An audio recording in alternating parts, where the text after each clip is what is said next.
first in a 3-part series we're doing on employee relations during COVID. Today we are focusing on best practices for concerned employers. We have Mechelle Zarou with Shumaker, Loop, and Kendrick. This is her second mini forum that second webinar that she's done for us. And just if you haven't been on one before, I'll give you a quick rundown of how we'll do this. Everyone, if you're not muted already, I think you are probably muted upon entrance, but if it happens to come off, if you could keep yourself on mute. I'm sure everyone's gone through so many of these. This is probably second nature by now, but that helps with the audio. And you can have your video on or off. That's up to you. Mechelle is going to talk a little bit about some things that she's come across, maybe some best practices, some tips, some things that you should really know as employers or HR professionals. And from there, we will open it up to questions. And to do that, you can either use the chat feature. If you're not familiar with Zoom and the chat feature, if you hover over at the bottom, there's a chat icon. You can click on that, and then there'll be a chat box. You can send it to everyone, to me, to Emily, to Kirsten. We'll all be watching. I will be your voice and ask the questions for you. If it's something a little more in-depth that you need a little back and forth, or you need to explain more than you can in the chat box, you can go ahead and use the raise your hand feature, which is also hover over at the bottom. If you click on participants, you'll see your name, and then there's an option right there to raise your hand. We'll watch for that as well, and then we'll just call on you and ask you to unmute, or just send me a message in the chat feature that says you have a question. You need to talk it out. It's a little more in depth, and I will just call on you. So if you have any other questions, let me know. And with that, we are going to try to keep this to 45 minutes. So with that, I will pass it over to Mechelle and let you introduce yourself. Okay. Hi, everyone. Good morning. I'm Mechelle Zarou. Some of you have heard me speak before. I'm with Shumaker, Loop, and Kendrick. And I'm an employment and labor attorney, so I've been guiding employers through this coronavirus nightmare since early March. It's been a whirlwind. I think you'll hear me say this over and over throughout the presentation, but everything is changing every day. So I don't answer a client's question anymore without going back to the guidance going, well, let's see. I even just checked something that a client had asked me a couple of weeks ago, and I thought, while I'm researching for this presentation, I'll go see if Ohio changed this. And they did, and it had been updated on the 27th, and it was totally different than when I looked at it when I was first asked. So bear with us as attorneys as we figure out when things have changed and when they haven't. But I have included links so that you can check. I'm going to send out the PowerPoint. I'll have Emily or someone send it out after I'm done, because I think that'll be helpful because it has the links in there. And so you will be able to check for the latest guidance on certain things. But like Angie just said, I'll run through this PowerPoint, but I'm happy to stop and answer questions. I always think that's more useful to you if you can have your specific questions answered.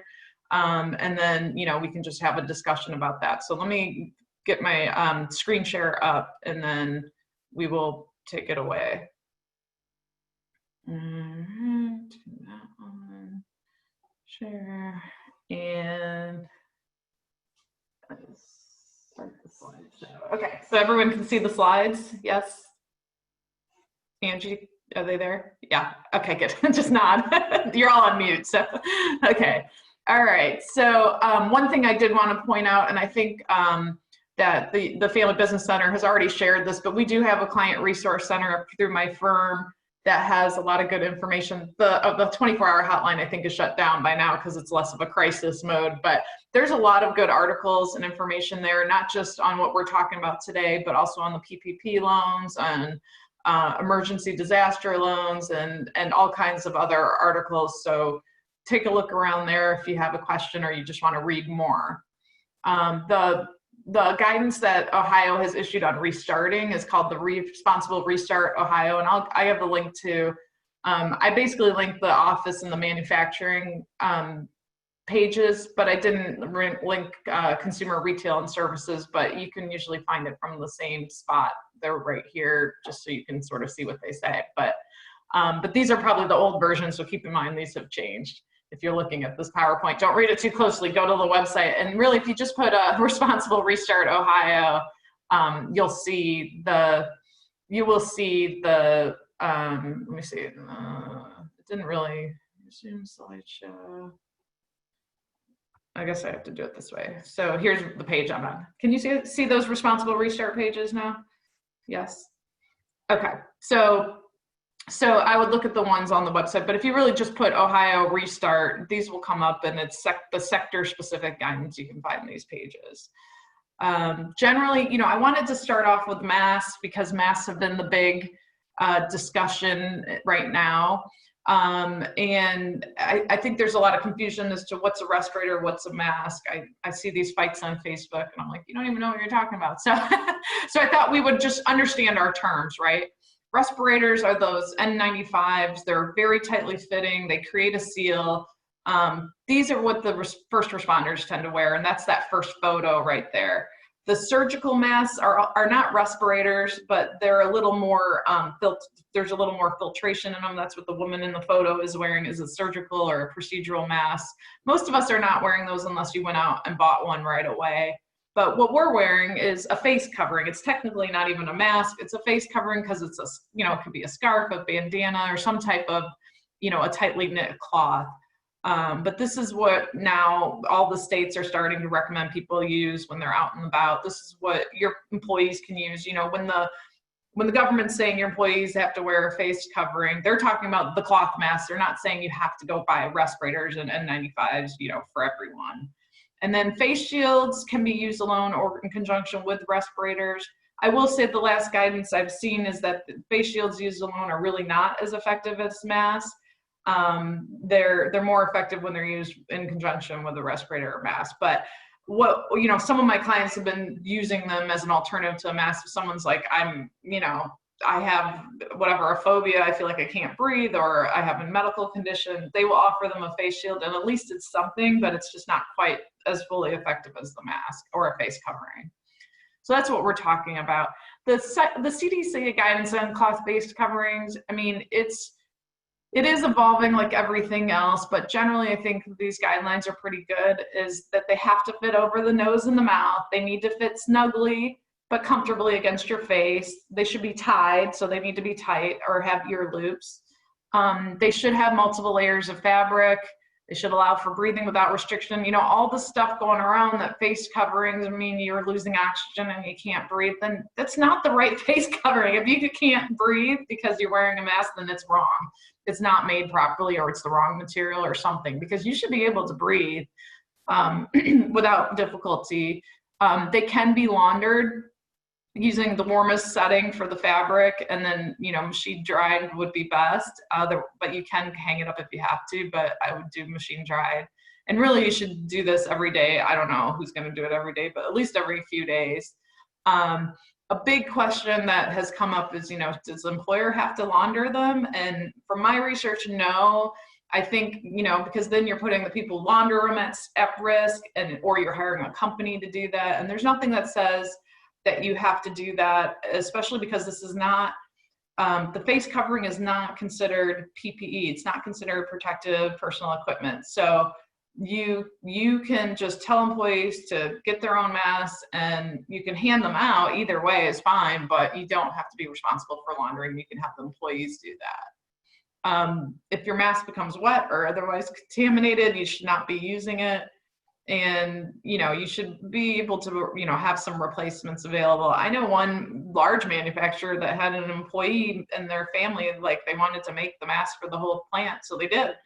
And so they're giving them out as needed, you know, because they got this family and their friends, whoever it was, to make like 500 masks, and they're just, you know, handing them out. I think whatever you can do, if you buy them or not, is fine.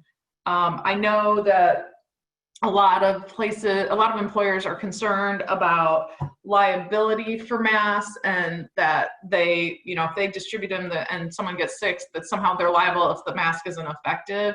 And I will tell you that the government, through a series of different rules and regulations, has said that distributors of masks are not liable if the mask fails or someone gets sick. So anyone who was thinking about handing out masks to customers or giving them to employees, you don't have liability for that. And that's something that I was very happy to find, but it was not an easy answer to find, but I was happy to find the answer once I did.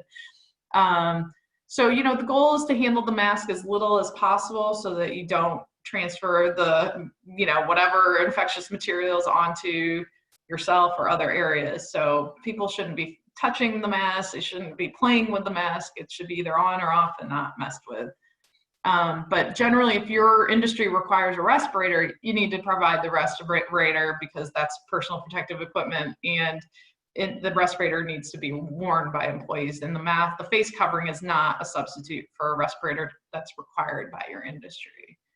So hopefully that helps a little bit. I mentioned the Responsible Restart Ohio pages. This is the part of the page, the link is down here to the form itself, but for office environments, the guidance is all employees need to, this is as of July 27th, so it could change, but all of the employees need to wear facial covering. So again, this is not a respirator, but there are exceptions. So if a face covering is prohibited by law, they don't have to do it. If it's in violation of documented industry standards, they don't have to do it. If it's not advisable for health reasons, there are always going to be, those people who have asthma or whatever that are saying, that it's just not a good idea for them to wear it, and that's fine. If it's a violation of a safety policy, if it could get caught in something, if employees need to be able to communicate clearly, that would be a reason. This next one, facial coverings are not required when the employee works alone in an assigned work area. This is helpful because a lot of the questions that were coming at first, it said they aren't required if you work alone in an enclosed workspace, and then said something like with a door. So everybody in a cubicle was like, I have to wear a mask all day. My cubicle's 6 feet around and no one can even see me, let alone breathe on me. And so they did loosen it to this. So if you're in your assigned work area and you're alone, you can do it. I had a plant that called me and said, oh, well, like each employee works in like 2,000 square foot of space. Then that's fine because they're in this big open area by themselves. So I think you just have to be reasonable about it. But the last one is really helpful. There's a functional, practical reason not to wear a facial covering in the workplace. So I work with someone who's hard of hearing. I'm a security, or, I work in a bank and we're not allowed by our rules because we don't want people to come in and rob us, whatever the functional, practical reason is, I would just document it so you have it on file. So whoever, if the health department shows up, OSHA shows up, you can say, these employees aren't wearing a mask because this is our functional reason. But you do have to have that available. You have to provide written justification if a health official asks for it. So you might as well have it written already and thought through. But at a minimum, they're talking about face coverings, not respirators, just cloth, fabric, cover nose, mouth, and chin. So again, these guidelines are evolving, but this is helpful because it's reasonable. For manufacturing, the rules are similar. It's industry standards. It's not advisable. And again, it has that not required when working alone in an assigned work area. But what was added is what I highlighted here, high temperatures in facilities. That's been a question all summer. I've been trying to answer this question since like June, when we got that heat wave in the early June. Can we let them take it off when the temperature is 100 degrees in here, and then we're putting a mask on them on top of it? And employers are genuinely concerned about heat stroke or anything like that. And now finally, Ohio at least is saying a high temperature would be a practical reason not to let people wear a mask. Now OSHA's not saying that, and they haven't updated their guidance extensively. Their guidance was check with your local health officials, so it was useless. But to me, this gives you an out. At least if OSHA knocks on your door and says, why aren't these people wearing a mask? You can say, well, under Ohio guidelines, this is what we determined was safest, and you have an out somewhat. But again, I think I would document that and make sure you're following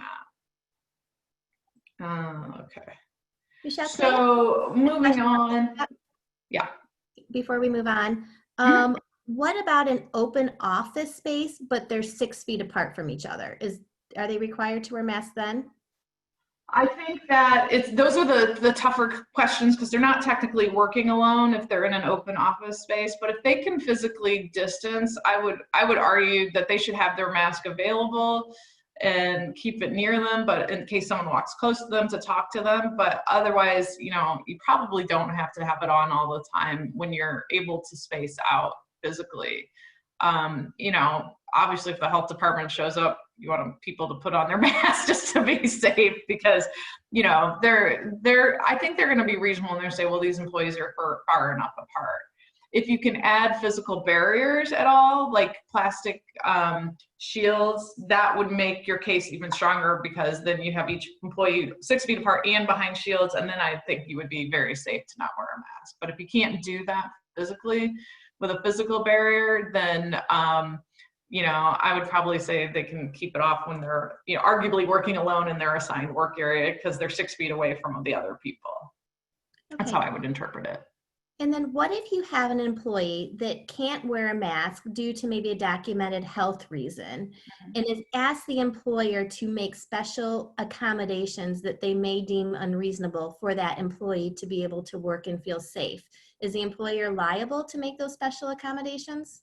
Well, an employer has to accommodate a disability. They have to offer a reasonable accommodation to a disabled employee. So my first question is it really a disability? And has you can ask a doctor to certify that this is real, and what the accommodation would be that would help it. But you don't have to give the employee their preferred accommodation, especially if you don't think it's reasonable. The one thing the ADA gives employers, everything else is like in favor of the employee, but the employer does get to choose what's a reasonable accommodation. So I would say, if you don't think what they're asking is reasonable, come up with something else. And that's where you work with counsel or your HR person and you try to figure out an accommodation that is reasonable. So if the employee is saying, well, I want to be able to work in my own, I want an office and I'm not an office work, I don't normally have an office, but I want an office because I can't wear a mask. I don't think that's necessarily reasonable, especially if you don't have the space to do it. But you could say, well, we'll set you up for home work, telework, if you can do that. Remote work is an accommodation. Or you could say that we will put you in, a different work area where you still have, 6 feet of space, but it's not your own enclosed office with a window that you're trying to get, so there's other ways you can accommodate it. And remember, a leave of absence is an accommodation, and they can be out and they could get paid under the Families First Act if they have the documented reason that meets one of the criteria. So, any of those are reasonable accommodations. It doesn't have to be the exact thing the employee is demanding. Any other questions? No. Okay. Okay, so I'm going to move on to what happens when there is a potential workplace exposure, because I know that's a question now.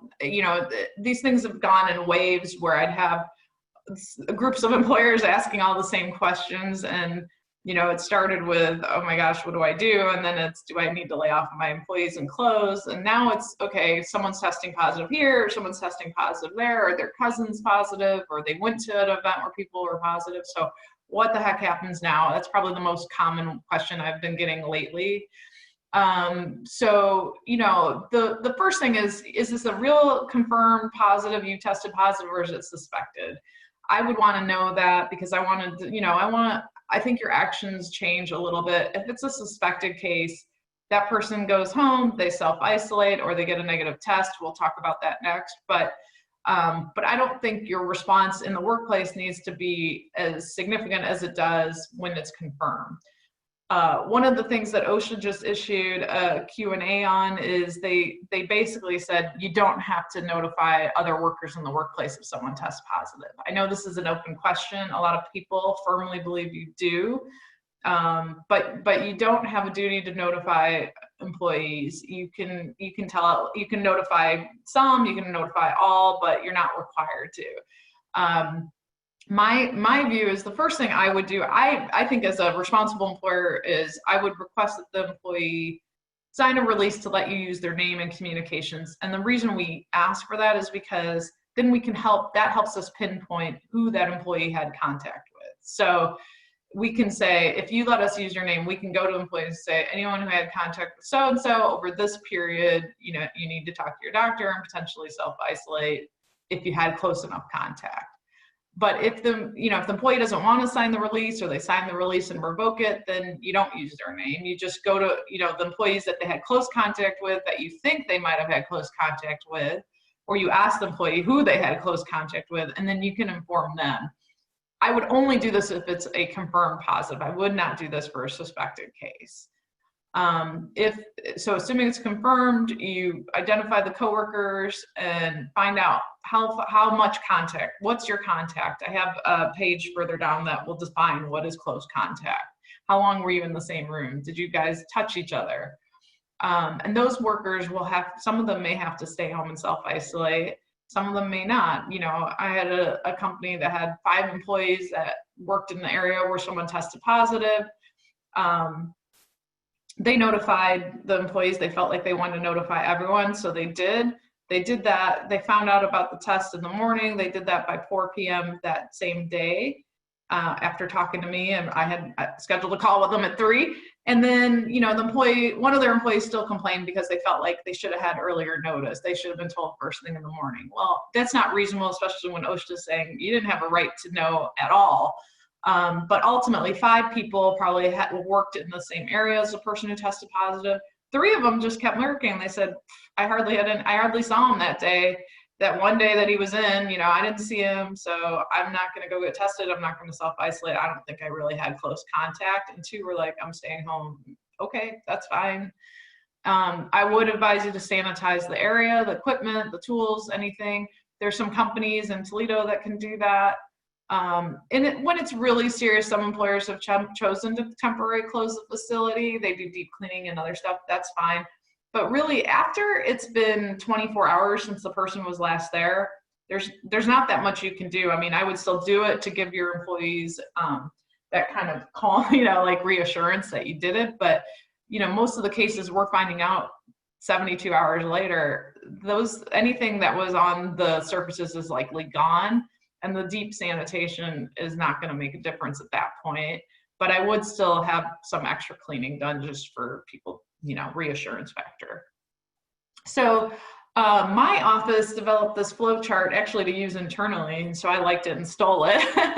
But our HR did this, and it's kind of like a flow chart for the HR to do, verify the diagnosis, request copies of test results. The whole issue was the concern that healthcare workers were going to be overwhelmed and documentation was not going to be that easy to come by. So it's not necessarily clear that you have to get official documentation. Even if you get an email from a medical provider, you probably should rely on that. But it's the documentation is probably the hardest problem right now, just because it's not always easy to come by. This is saying, advise them self-disclosure is appreciated, and it is. There's not going to be retaliation or discrimination. That's good. And that while the diagnosis may be shared, the employee is not going to be identified unless they agree to, and consent to having their name used. You tell the employee to stay home for 14 days. This is sort of evolving. So I'll show you the latest guidance on that. Ask the employee to identify everyone they had close contact with in the last 14 days before the diagnosis. Identify any areas in the workplace where they've been. This is all going to help you to figure out who you might need to notify. Ask if the employee consents to being identified. Consent must be in writing. Email is acceptable. I actually created like a little release form, which is helpful, and I can share that too. So if the employee consents to their name being used, you tell the affected employees by, whatever, floor, department, whatever, and you name the person. You tell them to self-quarantine or seek information from their healthcare provider or the health department. And those people who are able to can work remotely. Really, the same thing happens if there's no consent. You just don't name the person. Then you initiate the disinfection of the workplace. And again, some guidance on sanitation is there. Again, 3 days, I'm not sure I would do it if it's been more than 24 or 48 hours since they've been in the office, but it can't hurt. And they can come to the office when they're cleared by their provider or the healthcare department. So that just kind of reminds you of the steps, and I thought that was nicely done. Shout out to my HR. But here's the latest. Can I ask a question real quick before we move? So Sure. I just a clarification. So yes. Just to confirm, is an employee required to tell if they were exposed or if they were tested? Are they required to tell their employer, or is that covered under HIPAA or something I else mean, where they it's have not to? covered under HIPAA because HIPAA is really a law that applies to certain qualifying organizations, which are like insurers and doctors. An employer is not covered entity under HIPAA. The ADA allows employees to, requires employers to confidentially maintain employee medical information. So it's really the ADA that applies. But from the employee standpoint, they are not necessarily, I mean, the employer may have a rule that they have to tell them, but they can be disciplined for violating that rule. Although I would hesitate to tell an employer to fire someone who didn't inform, really, or even to discipline. But there's no law that says they have to disclose. There's nothing mandating disclosure. I think all employers have a rule that if you have symptoms, you need to tell them, or if you test positive, you need to tell them. But I don't know how many people are doing that. And we hear many cases where people are not, and they find out, the employer finds out later. And that's frustrating because it's just, unfair to your colleagues and unfair to the employer. But I would be very hesitant to discipline someone for not informing. I think that's risky, and I'd really want to analyze the situation before I did that. And the same thing with travel. If an employer has a rule saying you can't travel, an employee secretly goes to Florida and comes back, an employer can try to discipline them for that. And I'm more inclined to discipline for that, especially because the employer had the rule and the employees, assuming the employee knew of the rule. But there's really not a lot we can do if the employee decides not to tell. Besides that, I mean, there's nothing that says they have to tell their employer when they travel, because there's no rules around this stuff. This is just, normal workplace rules, and did the employee follow it or not? And so it's very difficult. It's a good question. Okay. Since you brought up travel, I want to ask a follow-up question on that. So it's my understanding that the governor said, at least in the state of Ohio, that you need to self-quarantine, I think 2 weeks after you travel to certain states. So Right. what if an employee does that on their vacation time? They go to South Carolina, Florida, they come back, they have to quarantine. Now, does the employer have to make any accommodations for them? The employer doesn't. I would say that's an unpaid leave, because especially if they knew before they left. I think sometimes employers are being a little kinder when the employee had the trip to Florida and they went to Florida, and then while they were there, the order came out and they didn't know in advance. Then I think some of my companies are willing to pay the employee for being off or whatever. But I think then, it's just an unpaid leave. If they have to, in terms of accommodating, they're not firing them for being out. That's the accommodation, but they're not going to pay them for that, especially when they went knowing that they were violating the rule and that they would have to do this quarantine. But these are difficult issues, and I think really problematic, because A, how do you know? And B, if you find out, really, what are you going to do? And even the governor's rule, there's no enforcement of that. That's all on, the honor system. So this is really hard. I will make a plug that I'm doing a webinar on this at this time tomorrow for the Toledo Chamber, and it's all about travel. So if anyone's interested, and anyone can log on to their webinars. And we're talking about travel internationally and locally. So we're going to talk about some of the presidential proclamations and things like that, if people are interested. But generally, I would say, again, you could discipline, but you should give them the leave. I don't know that I would fire them for just going on vacation and requiring the quarantine. It's just hard. It's really hard. Other questions? Okay, I'll keep going. Okay, so the latest CDC guidelines on when you can return, it's really interesting because it's different if you had symptoms or not, and it's different if you tested positive or not. So let me work through this, but that link down below, that's your friend. You're gonna find the information there as it changes, which it continues to do. If you think or know that you had COVID-19, so they're not even saying a positive test, just because you think you had it and you had symptoms of it, you can be with others after it's been 10 days since symptoms first appeared, and at least 24 hours with no fever, without like Tylenol or something, and your symptoms have improved. So this isn't a 14-day quarantine, and this is from the first day of your symptoms, 10 days. That's without getting tested, just because you suspect. if you are tested, as you can see in the bold part here, if you're tested, you can be around others when you have no fever, your symptoms have improved, and you get 2 negative tests in a row that are at least 24 hours apart. That might be faster than waiting the 10 days. So a lot of employers might want that option. So I would keep checking this and make sure that's still the guidance. But the only question I have about this guidance is, are you going to be able to get 2 negative tests taken in a row? Or will they start questioning you? I think in the beginning they were very stingy about who got to use the tests. Now they've kind of opened up a little bit, and it's a lot easier to get a test. And from what I've heard, the fastest place locally to get the test is at the local Girl Scouts office near the Old West End. They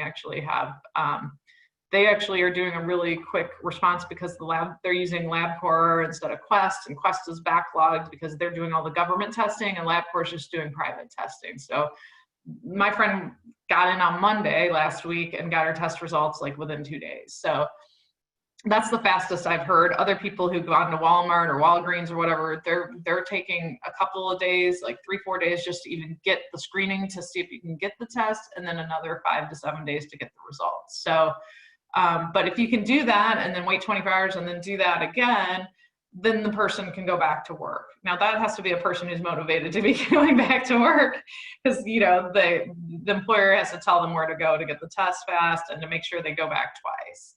Otherwise, you're waiting the 10 days from when symptoms first appeared, and the symptoms have to improve, and you have to have no fever. So for people who actually tested positive but never had symptoms, they can go back to work or be around people 10 days have passed since the test. Okay, and that doesn't have anything like, they've never had symptoms, so those symptoms aren't relevant. But this is shorter than the 14-day quarantine, and the reason for that is because once you're positive, you're less likely to share the virus than you are in the 5 days before you actually test positive. So there's this incubation period where you're shedding the virus, and it's much more likely that you're going to affect someone when you don't have symptoms and you don't know you have it. And then once you're actually aware of it, you're less likely to pass it on. Somehow that's how it works. I don't know. But I think the real difference is when you have symptoms, because once you start showing symptoms, you're really unlikely to share the virus. It's already shedded through your system. But again, in this scenario, if it's been 10 days since you've had your test, you can go back to work. Or if you get those 2 negative test results in a row, so meaning you've already gone through the virus, I think it's probably the 10 days are probably gonna be faster than waiting till you're no longer positive. And then, because that can be 30 some days, 40 days where you're testing positive. But that is another option. But again, if you start developing symptoms after your positive test, then you have to go back to the prior slide and use that. For anyone who's just been around, who's had an exposure, and they call it close contact with someone, they just need to quarantine or stay home, self-isolate for 14 days after exposure. So, if you go and get a test, then the prior slides apply. If you never get a test and you've just been exposed, it's 14 days. And so the guidance on, for people who've been around someone who need to quarantine, all that is right there. For people with a weakened immune system or health condition or on medication, it may be longer than 10 days to go back to work. So you need to be consulting with your healthcare provider. Can I ask a question? Yeah. On that slide about you had can be with others, you have symptoms. Are you saying that this is at least 10 days since it's all of these or either of these? So if it's 10 days since you passed, since the symptoms first, and at least 24 hours and symptoms have improved, then do you still have to do the 2 COVID tests? Or if all this happens, you can come back? If all that happens, you can come back. You don't have to have the COVID test. You don't have to have the test. It's either or on this group of stuff and the two tests in a row. Got it. Thank you very much. You're welcome. Yeah. I know it's super confusing and they keep changing it. So, so people who have immune system issues, you guys need to, talk to your doctors, or your employee who has those issues, they need to talk to their doctors and be more clear. So what's close contact? This has been changing too. First and foremost, you're within 6 feet of someone who has COVID-19 for at least 15 minutes. This started out, when this first came out, it was 5 minutes, and then it got increased to 10 minutes, and now we're up to 15 minutes. So I think as we learn more about how the virus transmits, they're adjusting this. But I think that's a good guideline. So we're not talking about, like, the first time I was exposed, it was someone walked, arguably exposed, someone walked by me at the copier, but I didn't see them otherwise. That's not exposure. That wasn't 5 minutes. That wasn't close contact. I was standing at the copier. They were 3 feet away walking past me. That doesn't count. But if you provided care to someone at home, that's considered close contact. And direct physical contact is considered close contact. This is new. I don't remember seeing this before. So if you hug them or kiss them, that's considered direct physical contact. I don't know how that squares with the 15 minutes, but maybe they're just concerned about the exchange of droplets, like, in the air from being so close to them. Sharing, eating, or drinking utensils is close contact. I think that was always in there. And then being sneezed on, coughed on, or somehow you got droplets on you that you know about, that would be close contact. So, easy ways to help keep yourself safe is not to share any drinking or eating utensils. That's why if people are having any gatherings or trying to do like individually wrapped food, that's what my office has done when we have had meetings. It's all been boxed lunches, so we're not sharing anything, even a serving spoon. And, not hugging or kissing your friends or family. I know it's hard for some of us, but that's a good way to keep yourself safe. But that 15-minute guideline for the workplace, because you're less likely to hug or kiss, or hopefully, or eat or drink together, the main one for workplaces has it been that you were within 6 feet of someone for at least 15 minutes. And now there have been many cases where people were within 6 feet of someone for 15 minutes, but both were wearing a mask. And a lot of times those people do not end up testing positive because the masks really do help. And I know there's a lot of argument on whether masks really help or not, but I think there's a good argument for wearing a mask because the droplets aren't shared. So I'm moving towards the end here, but the key here is to be flexible about your policies, ensure that they're consistent with the guidance, that people can stay home if they need to stay home. If you're requiring confirmation from healthcare providers, understand that an email might have to suffice, whereas normally you want them to fill out your form. A lot of the providers right now are saying, we'll do our form, not your form. We're done with that. We don't have time for that. Or they're willing to send an email, but they won't do anything else. You need to be willing to accept that. You need to work with your insurance company and make sure tests are being covered under your insurance. And if not, find out, see if you can help employees pay for tests, especially if you're requiring a test. You can require a COVID test for employees. The EEOC has said that's not discriminatory medical exam to require a COVID test, as long as it's not the antibody test. The antibody testing, you can offer that to employees as a service, or you can require it, but you can't make a decision as to whether or not they can work based on an antibody test, because that just shows that they had a past exposure and it does not show anything about their future likelihood to get it. And so that would be discriminatory. And I actually had a client ask me that 5 minutes before this presentation started. So these are, happening a lot. And then, try to provide training to employees, certainly about hand washing, which is the most effective thing, not touching your face, sanitation, maintaining distance, and wearing the mask. It helps to have a communication policy so employees know what you're going to do in the event of a suspected or confirmed case, or otherwise employees will assume that all absences are due to the virus, and they'll become afraid, and a lot of them will not want to come to work if they feel like you're not handling it appropriately. So the communications really help. And even if you just say, we're attending webinars, we're talking to our counsel, we're reading all the guidance, and we know how to do this right, it tends to calm people down. And maybe a regular meeting every couple of weeks is a good idea. Many of you are doing temperature checks, and that's still okay. Some of the issues with the temperature checks is, who should perform them. I think we've probably all sorted this out by now, but that was a big one in the beginning. really the preference is to have employees take their own temperatures while observed from 6 feet away, if that's possible. Or a lot of them now, well, there's been a lot more availability of like temperature guns that can screen people from 6 feet away or more in groups, or just contactless thermometers where you're just standing in front of someone and holding up the thermometer for, you know, a few seconds. But all of that equipment was not really available until more recently. The temperature that hasn't changed, the guideline is 100.4 or above is significant for COVID. Now, not everyone who gets COVID will have symptoms. Not everyone who gets COVID will have a fever. So the temperature checks really only do so much, but I do think they provide a lot of reassurance to employees. And then whoever's doing the temperature check should look for visual signs of illness, because like we talked about earlier, people are not always forthcoming if they are feeling sick. So look for flushed cheeks, fatigue, whatever.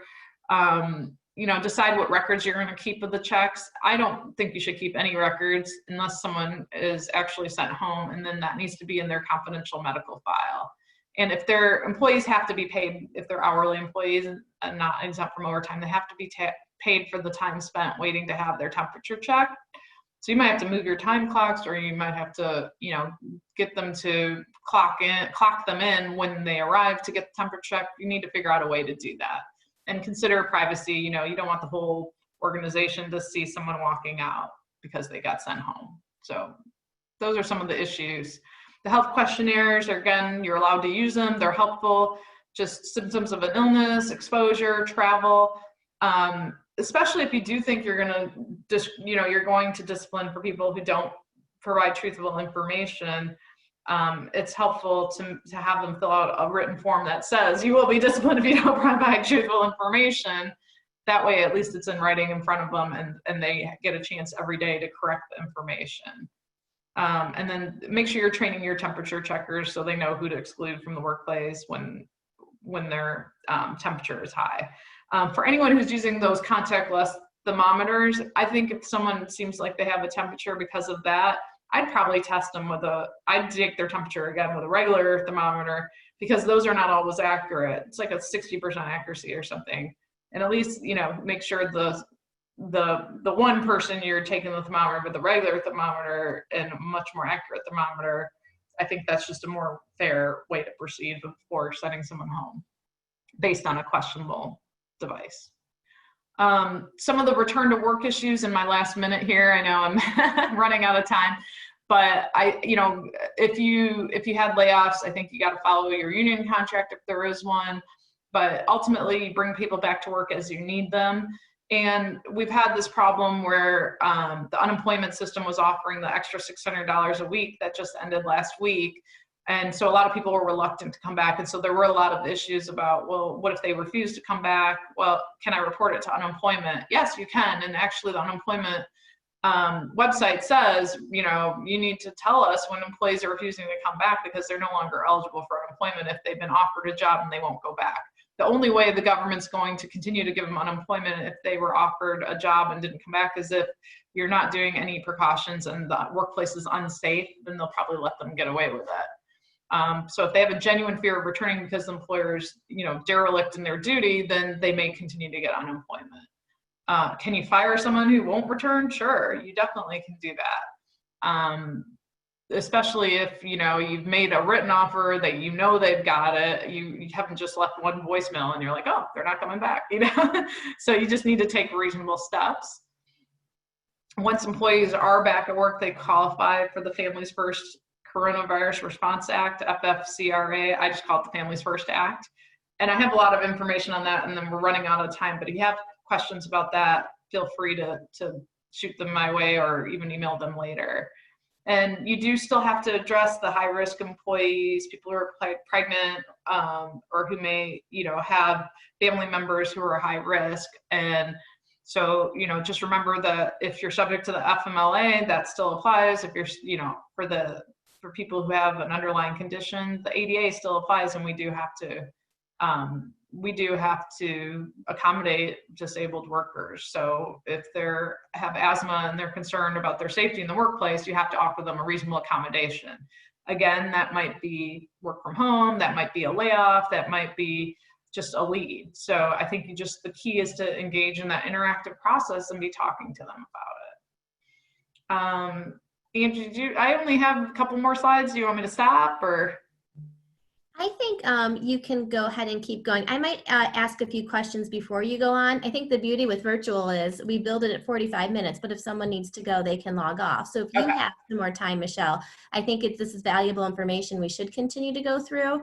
Okay, I have time. So yeah, go ahead with your questions. Okay, so just to clarify, so an employer can require a COVID test. Does that mean if they require it, do they have to pay for that? The employer? That really, they can require it, and they should pay for it, yes, because it's a medical exam, and I think they should pay for it. But what we found is the employer's medical insurance that they're offering has been paying. Most of my employers who've been telling their employees to get a test have not had the employee come back and say, well, I had to pay for it. So, but if the person doesn't have insurance or the employer doesn't offer insurance, then yes, I think the employer should pay for it because it's a medical exam. And there is an Ohio statute that said the employer that requires, a fitness for duty exam, which arguably this is, like a eligibility to return to work, needs to pay for that exam. So I would say if it's not covered by insurance, they should pay it. Okay, good. Good question. And so the 10 days off, if they do test positive, or the 10 days that they get, is the small business required to pay for those days? Well, they are required if they're covered under the Families First Act, because fewer than 500, unless they're exempt because they're a small business who can't afford to do it.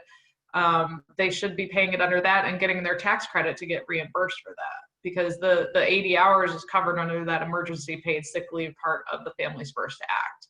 Because the person actually has symptoms and cares, and is treating them, or because a healthcare provider has said they should self-isolate due to concerns with the virus. Either way, the employee is entitled to 100% of their pay for the first 80 hours of that time. And if they already use their 80 hours, they don't get a second 80 hours. It's a one-time deal. So that the employer should pay. If they don't, for whatever reason, the employee used their time, or the employer has been able to exempt themselves from that act, then I don't think the employer has to pay for it, but they should let the employee use any vacation or PTO they have. But otherwise, it would be an unpaid leave. Okay, good, thank you. Mm-hmm. I have an FCRA question as well. Is Sure. the fact that someone just gets a test and shows documentation that they had a test, is that enough, even if they test negative? Is that enough to get that leave? And can you have different documentation requirements for exempt and non-exempt employees? So, we don't necessarily want the word to get out that all you have to do is go get a test and you get a 2-week paid vacation. Right. I mean, that's a real problem. And actually the same client I was talking to today about the other issue had that question as well. As far as having different standards of documentation, I think that's a little risky. I mean, I know we do have different rules for exempt versus non-exempt, but I think here I would want just one flat line rule about what documentation is acceptable. Otherwise, they could claim you're discriminating against them because they tested positive or something like that. I don't know that it would be worth it to open up a claim for that. But as far as testing negative, is that enough? No, because I think once they test negative, they should be able to come back to work. And I would simply say, okay, go back tomorrow and get another negative test, and you can come back to work, and then you don't need to give them the leave. You would pay them under the Families First. Except for the testing, by the time they get in and go test and get the results, they've already had that. Yeah, I think the test is documentation under the Families First Act that they need the leave, and I think you would get the tax credit from the IRS based on the fact that they went for testing, because they, there are parts of the CRA regs that the Q&A that DOL did that just said they don't even really need documentation. So I would accept the negative test. Yeah, I think they really designed it loosely. Actually someone sent me that Q&A, so let me pull that up really quick. But they designed it to be loose, and they don't want the lack of documentation to slow down the process of getting people out of the workplace if they have. So I would probably accept the negative test, even though I know that's not what you wanted to hear. No, I just was curious, or whether we Yeah. should require a medical professional's, note as well, or Right. just, they can just drive up, Uh, have a test, even with no symptoms, and. exactly. Yeah, I think you should. I'm not finding that Q&A right now, but Oh, it's just but to know I you're think. still sharing your screen. I don't know if there's anything private in there if you Oh, realize okay. you're still sharing your screen. Gotcha. Thank you. So that's the, I think you're kind of stuck. I think you have to do that. And frankly, I do think there are people taking advantage, but the one benefit we have is that they really only get the 80 hours and then they're done. So if they are going to play this game, then they've used that time. And then if they really get sick, they can't use it again. So, and you do get the tax credit. So there's a frustration to that in the sense that they're off work and they're creating problems. But at the end of the day, they only get to do it for 2 weeks. That's all we can hold on to. Okay, thank you. Yeah. Other questions? Okay, I'm going to talk about liability for a minute and then we can finish up with any other questions people might have. I think there was a big question about workers' comp liability for this, and generally the standards are it's really hard to make a case for workers' comp liability based on COVID. It's not one of the scheduled occupational diseases that are just listed in the statute, and it's not clear that that the exposure occurred in the workplace. And that's really the question. So the BWC answered this in a Q&A, and basically it said, it really depends on how you contracted and the nature of your occupation. Generally, a disease like COVID is that you only get an occupational disease claim if your job has subjected you to a greater hazard or risk of getting the disease than that faced by the general public. And the thing about COVID is, frankly, with all the precautions that employers are taking, a lot of times the risk is much greater out in public than it is in the particular workplace, because you're in the grocery store, people are not wearing masks, they're not social distancing, they're walking right up against each other. Whereas in your workplace, it's a very controlled environment where you're not letting people do that. So that's your best, adhering to the social distancing is your best defense against a workers' comp claim, because you can say, hey, they're safer at my work than they are in the other places. Now, where this gets difficult is for healthcare workers, where they may not be. They may have a greater risk of exposure, but even there, they have taken greater steps at distancing and masks, and they're using respirators, not just face coverings. So even there, you have an argument. Now, some states have made laws that said, healthcare workers and first responders, they automatically can have a workers' comp claim based on COVID. And that hasn't happened in Ohio yet, although I think it was proposed. But like Michigan just passed that rule. So that to me is quite different. But for the average employer, I don't think the risk is very great that they will have a workers' comp claim based on someone contracting COVID, especially because you can't prove how they got the disease in the first place. You can't even show they contracted it at work. So I think that helps protect you. I'm not saying it can't happen. I just think if you're complying with the social distancing, there's a good chance it's not going to happen to you. In Ohio, there's such a thing as an intentional tort claim, and that's really takes you outside the workers' comp system, where if you participate in workers' comp, you're normally immune for civil liability for an injury to a worker, unless they can show that you committed an intentional tort to them, which is, some sort of act with the intent to injure and the deliberate intent to cause an injury or a disease. So again, an intentional tort claim, while that's a theoretical possibility from COVID, means you really have to take some affirmative action to harm the employee, like removing a safety guard is one, or forcing them to work in close contact without mask, without distancing, without sanitation available. That might get you there, but I think it really remains to be seen. So I think a lot of employers worry about that, but I don't think it's an intentional tort is very likely unless you're really being grossly negligent in your duty to keep your workplace safe. And there is a liability for violation of these state health orders that we've had, and that is criminal. So, you can get a second-degree misdemeanor up to a $750 fine, 90 days in jail. They're not always going to order that. And corporations can be liable for such offenses, or, you know, complicit offenses like inducing workers to violate a health order. So there is some criminal liability there. But I will say the governor has said all along, and what we've seen is the health department has been really not going in with a view to, you know, enforcement actions. They just want people to comply, and they've been, you know, making inspections and doing all different things so that to ensure that employers comply, not because they want their $750 fine, you know.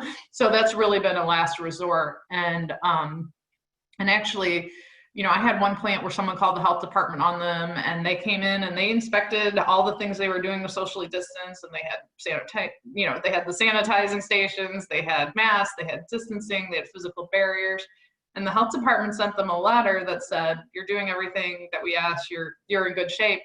So they copied the letter and handed it out to the employees and said, "Look, the health, you know, to ease your concerns, the health department has approved everything we're doing," and a lot of their complaints stopped.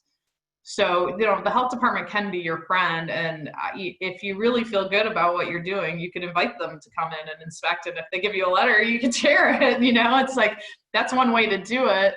And even if you're not doing things perfectly, I don't think they're going to fine you, but they're going to tell you what they think you could be doing better, which might also be helpful. So that's the end of my slideshow. If you want to move on to questions. Any questions? Thank you.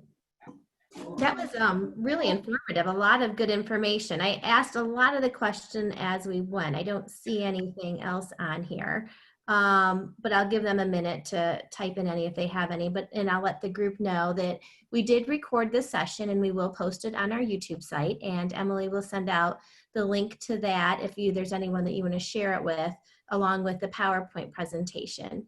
And Kirsten put in the chat feature the link to the chamber event that Mechelle referred to earlier. I think that would be a great one to attend, as well as links to all of our YouTube page, all of our social media. We'd love for you to follow us, like us, share, connect with us. We put all of our events out there. She has a link to our event page as well. And I will let the group know that the other two in the series, our next one is Thursday, August 6th, so this Thursday. Dr. Janelle Whitmer will be talking about managing employee concerns. So how your employees are dealing with this, maybe the fact of working from home, returning to work, how the kids might be in school, they might not be in school, how they're managing all of that. So feel free to attend that. We are using the same link. So you can either get online and register for it and we'll resend it to you, or if you just hang on to the Zoom link, you can use the same Zoom link to watch that. That would be a good one to share with any leaders that you have within your organizations. And then our final one is Tuesday, August 18th. Carrie Urrutia and Emily Vassar from Eastman and Smith are going to talk about employment law liabilities, and specifically some of the existing ones and how COVID has affected that and how you can protect yourself. So I'm not seeing any more questions, just a lot of thank yous, very helpful. So we very much appreciate it. Thank you again, Mechelle. Thank you, Shumaker Loop and Kendrick, for your continued support. And thank you everyone for joining us today. Thanks for